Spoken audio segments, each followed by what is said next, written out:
Hi hello అందరికీ నమస్కారం. Welcome to my opinion. ఈ వీడియోలో నేను డిస్కస్ చేసే పాయింట్ ఒకటే. అదేంటంటే అసెంబ్లీ సమావేశాలు జరుగుతున్నాయి కదా. ఈ అసెంబ్లీ సమావేశాల్లో మన డిప్యూటీ సీఎం పవన్ కళ్యాణ్ గారు రెండు విషయాల గురించి మాట్లాడారు. అదేంటి, తిరుపతి లడ్డు అండ్ ఇంకొకటి సనాతన ధర్మం. ఈ రెండు విషయాలు కూడా ప్రజలకి ఎంతగా పనికొస్తాయని చెప్పేసి నేను అనుకోవట్లేదు. మీరు ఎక్కడ డిస్కస్ చేయాలి?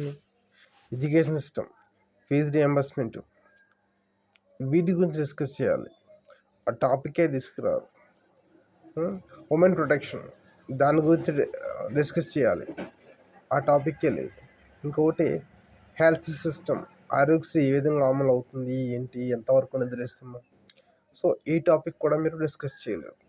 సో మిమ్మల్ని ఎన్నుకున్నది తిరుపతి రెడ్డి గురించి మాట్లాడడానికో, లేకపోతే నెయ్యి గురించి మాట్లాడడానికో, లేకపోతే ఆ సనాతన ధర్మం గురించి మాట్లాడడానికి కాదు.